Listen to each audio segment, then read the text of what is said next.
औरतिया बड़ा वियोग हुए कथी के राजा दिखाई कर दी सिंह कि घाम लगता है राजा ए राजा अरे घाम लगता कि तू तो आदर्श कि बहरा में करेला चैत में हमारा घाम लागता। कुछ दिन पहले हमारे एल्बम के 10 गाना शूट भइल कि तू तो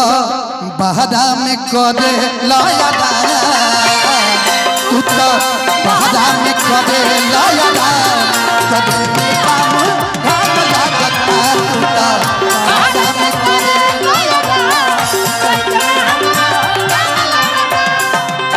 घाम लागता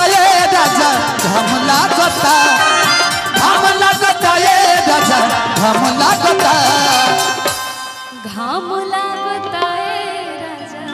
एक करे जा अरे घाम कथी में घाम लागता गमछी नहीं खे गमछी हां मुंह में की गमछी दीना हां अजय भैया कि तू तो बहरा में करेला यारा ए सखी का कहीं जब से बलमना बाहर गइल बा तू तो हमर दर्द नहीं के बुझत हो। हां मर्द दर्द नहीं के बुझत जब से लुधियाना कमाता ओकरा तनको पता बा कि एने के लुधियाना में आग लागल बा। अरे ते नतिया ओइ जगह लुधियाना देखता। अरे ते घरी हो गइल मारा मर्दे ए सखी तो अपने सैया के बोला लगा हम केंगा बोलाई इतना तड़पड़ ठीक ना हो उ जान तनी आलोक हम केस के समझ धइले बड़े कि तू तो बहरा में करेला यारा कदे में काम घाम लागता तू तो बहरा में घाम लागता है ना बलम जी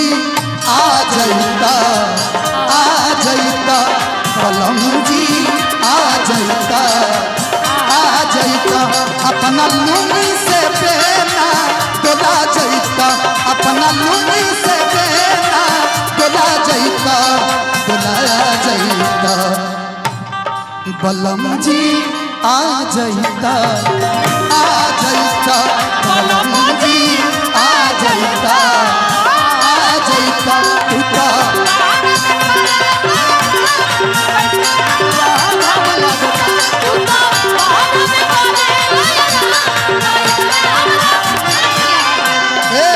और देखते राजा तू तो लुधियाना में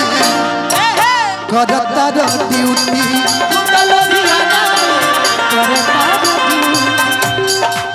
पछुआ के हवा मोर बिगाड़ देता ब्यूटी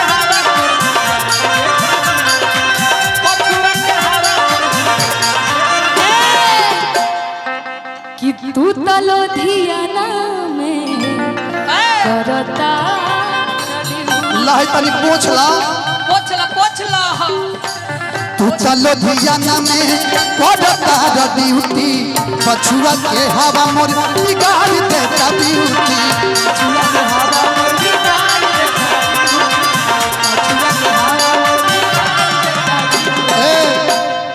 और ते कते राजा घाम लगता है दिया अरे घाम लागता घाम लगता है दिया घाम लगता है दिया घाम लगता कि घरवा आ रही तो पका के देता अरे कौन माल दहिया माल देना कपूरी ना दशहरी कोका किलो वाला तीन गो जन फरलट के ना फरलन हुए हम चाहिए कि घरवा हरे रही तो पका के देता करे में काम घाम लागता तू तो घरा में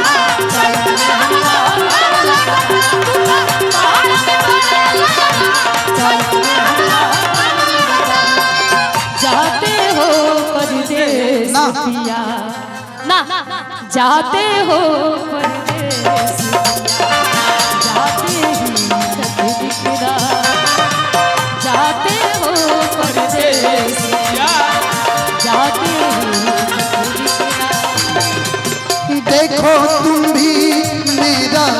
देखो तुम भी मेरा खत पाते ही खत लिखना। जाते हो परदेस पिया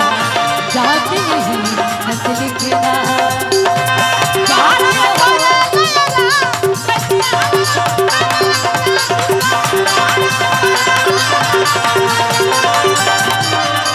लेकिन अब जो कहने जा रहे थे उसको बोलिए आप। हम बोले हाँ कुछ बोलने जा रहे थे आप। अब तू भुलवा दे अच्छा कौन दिक्कत ना बा। तू तो बहारा में करे लोरा तू तो बहारा में करे लोरा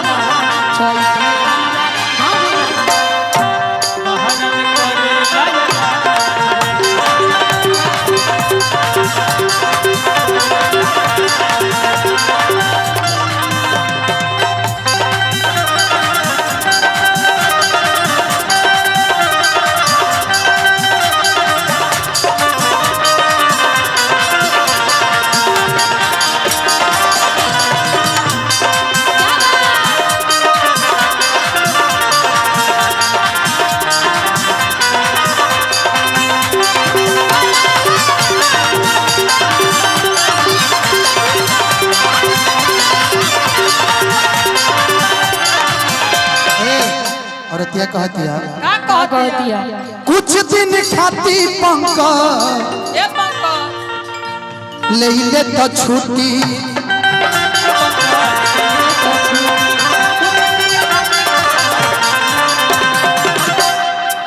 कुछ दिन खाती पंकज ले ले तो छुट्टी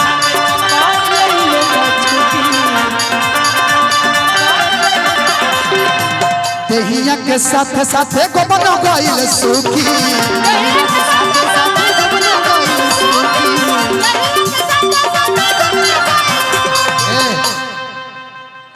कि धनंजवा आ करे नहीं कवनो घर के काम आओ तो चैत में बाड़ा